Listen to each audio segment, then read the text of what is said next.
मित्रांनो, पिंकीचा विजय असो या मालिकेच्या आजच्या भागामध्ये सुशीला आता मितालीला समजावत असते की तू काळजी करू नको आणि सणासुदीच्या दिवसामध्ये असं रडायचं नसतं। मी युवराज बरोबर बोलते, अगं तू काहीच काळजी करू नको आणि सपकाळ साहेबांनी अनंत चतुर्दशीपर्यंत आपल्याला वेळ दिला होता आणि युवराज त्याचा निर्णय देखील सांगणार होता। तू अजिबात टेन्शन घेऊ नको, मी आहे ना, मी सगळं व्यवस्थित करते असं म्हणून आता सुशीला मितालीला समजावत असते। वरती मिताली म्हणते की मला युवीला अजिबात सोडायचं नाहीये। जो माणूस बायकोवर एवढा प्रेम करतो, मेलेल्या बायकोवर, तो आता होणाऱ्या बायकोवर किती प्रेम, माझा युवीवर खूप मनापासून प्रेम आहे असं म्हणून मिताली सुशीलाला म्हणते, प्लीज तुम्ही काहीही करा पण युवीला लग्नासाठी तयार करा। तेव्हा सुशीला म्हणते, तू काळजी करू नको, माझा शब्द तुला आहे ना, मी दिला शब्द तुला, युवी तुझ्याबरोबर लग्न करेल असं म्हणून ती चित्राला म्हणते की तू हिच्याजवळ बस जरा, मग आपण पाहूयात पुढे काय करायचं ते। तेवढ्यातच धनंजय तेथे येतो आणि म्हणतो की बापूसाहेबांचा फोन आलाय। तेव्हा सुशीला ठीक आहे असं म्हणते आणि दुसरीकडे त्यांच्याबरोबर बोलायला जाते। तर आता बापूसाहेबांना सुशीला म्हणते, हो साहेब, तुम्ही आहात तरी कुठे? माझ्या डोक्यावर अशी टांगती तलवार ठेवून तुम्ही कुठे गेलात? आणि तुम्हाला सांगितलं होतं ना की त्या घाटवाडीच्या मुलीचा पुरावे घेऊन या म्हणून। त्यावरती बापूसाहेब म्हणतात, तुम्ही काळजी करू नका, सगळं काही ठीक होईल। त्यावरती सुशीला म्हणते, कधी ठीक होणार? सपकाळ साहेब माझ्या डोक्यावर येऊन मिऱ्या वाटतील, त्या मुलीने वेगळाच तमाशा, त्याचबरोबर ती असिस्टंट वेगळंच काहीतरी करते, लवकर या तुम्ही। तेव्हा बापूसाहेब ठीक आहे असं म्हणतात आणि फोन ठेवतात। आता दुसरीकडे पिंकी ही निरीकडे येते आणि म्हणते की मी माझी बॅग कुठे ठेवू? तेव्हा निरी म्हणते, कुठेही ठेवा आणि ही रूम कुठे माझ्या मालकीची आहे असं म्हणून आता निरी ही खूपच इमोशनल होते। त्यावरती पिंकीला आठवतं की कशा प्रकारे सुशीलाने मला या आउट हाऊसमध्ये ढकलून दिलं होतं। तर आता पिंकी भानावर येते आणि निरीला म्हणते, निरे बरं झालं मी तुझ्याकडे राहायला आले। अगं मला किती दिवस असं वाटत होतं की आपल्या दोघींमध्ये चांगली मैत्री व्हावी, तेव्हा मला कुणाशी मैत्री करायची नाही असं निरी रागातच म्हणते। तेव्हा मी एवढी वाईट आहे का असं पिंकी विचारते। तेव्हा त्या निरीच्या गालाला हात लावत पिंकी तिच्याशी गप्पा मारू लागते। तेव्हा निरी तिला झिडकारते आणि म्हणते, अजिबात नाही जवळ यायचं माझ्या, कारण तुम्ही जवळ आल्यानंतर मला कुणाचा तरी भास होतो आणि कुणीतरी व्यक्ती माझ्याजवळ आहे असं वाटतं। त्या व्यक्तीची आठवण मला माझ्या आयुष्यात नकोय, कारण तिच्यामुळे मला आणि माझ्या पप्पांना खूप त्रास भोगावा लागलाय, इथे नोकरासारखं जीवन जगावं लागतंय। आता ती व्यक्ती माझ्या आयुष्यात नाही आली ना कधीतरी चालेल, ती जेथे असेल तिथे मेली तरी चालेल। तेव्हा असं ऐकल्यानंतर आता पिंकीला धक्काच बसतो। पिंकी म्हणते की असं कुणाबद्दल कधीही वाईट बोलू नये, वास्तू कधी तथास्तू म्हणेल ना ते सांगता येत नाही। त्यावरती निरी म्हणते, का करू नये असा विचार? आणि वास्तू तथास्तू म्हटली तर म्हणू देत, कारण एक मोठी बहीण म्हणून तिने कधीही माझा विचार केला नाही, ती नेहमी स्वार्थी वागत राहिली। आमच्या घराची सगळी धूळधाण झाली, तिच्यामुळे आम्ही होरपळून निघालो आणि एवढं सर्व होऊनही मात्र तिकडे सुखात असेन। तेव्हा आता पिंकीला अजूनच वाईट वाटतं। तर आता निरीला माझ्यामुळे खूप त्रास होतोय हे गोष्ट पिंकीला समजते। तेव्हा ती म्हणते की निरे तू काळजी करू नको, अगं एवढा रागराग तू मोठ्या बहिणीचा करतेस, पण तिने खूप काही भोगलंय, त्यात तुझा दोष नाही, माझाच दोष आहे। पण आपल्यावरचं हे संकट, तुझ्यावरचं, माझ्यावरचं, पप्पांवरचं हे संकट लवकरात लवकर दूर होणार आहे, हा मी तुला शब्द देते, वचन देते असं म्हणून आता ती लगेच दुसरीकडे पाहते आणि खूप रडत असते।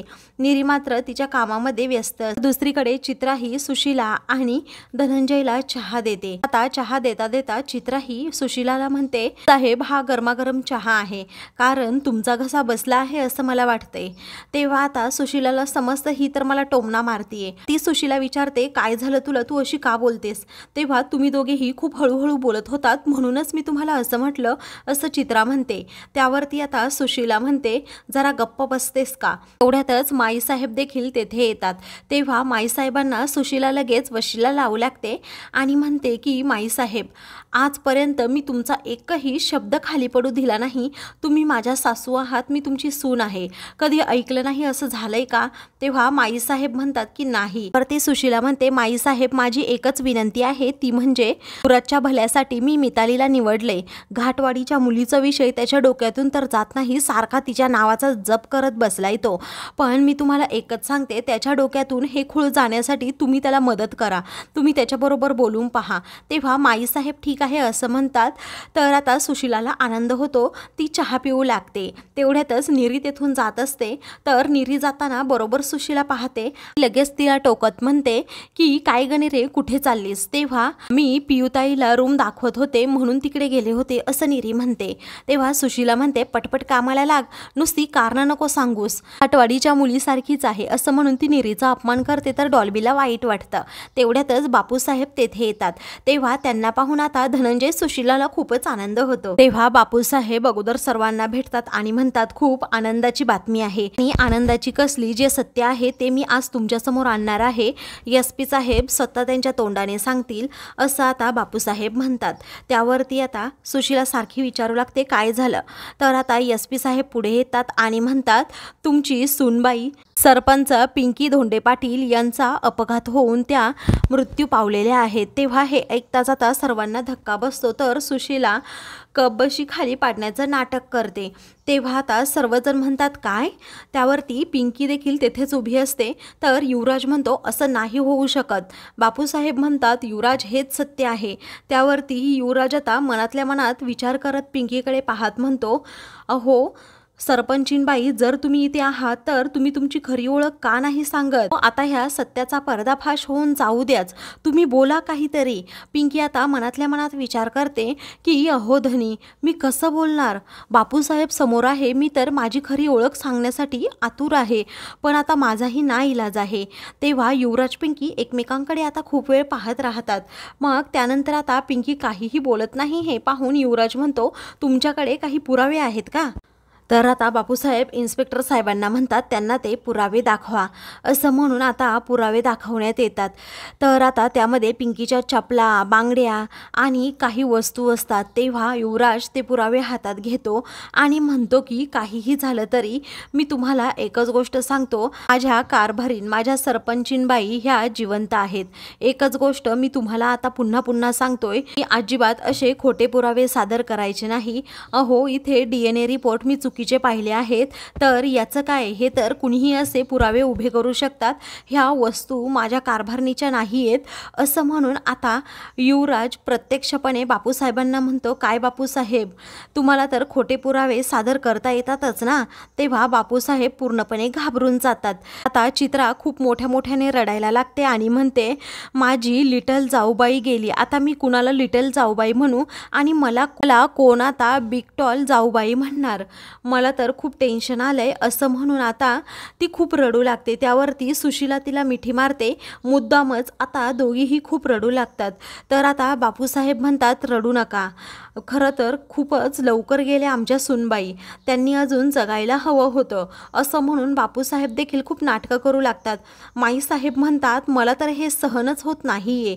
त्यावरती बापूसाहेब म्हणतात माईसाहेब तुम्ही जास्त टेन्शन घेऊ नका, अहो आपण त्यांचं श्राद्ध वगैरे व्यवस्थित करूयात. तर आता पिंकी सगळ्यांकडे पाहतच राहते. कोण कसं नाटकं करतंय, कोण कसं बोलतोय याकडेच पिंकी पाहत असते. तिला खूप राग आलेला असतो, पण ती आता सत्य उघडकीस करू शकत नसते. कारण की आता बापूसाहेब पुढे आहेत. जर त्यांना समजलं की पिंकी इथेच आहे तर ते तिच्या जीवाशी पुन्हा काहीतरी वाईट साईड करू शकतात. मग आता पिंकी काहीच बोलत नाही. तर आता युवराज म्हणतो तुम्हाला काय करायचं ते करा, आमच्या कारभारीन जिवंत आहेत आणि काही दिवसातच माझ्यासमोर येतील आणि मी तुमच्यासमोर मग तिला घेऊन येईल असं म्हणून तो सारखा आता पिंकीकडे पाहतो. आता युवराजचा आपल्यावरील हा कॉन्फिडन्स पाहून पिंकी ही खुश होऊन जाते.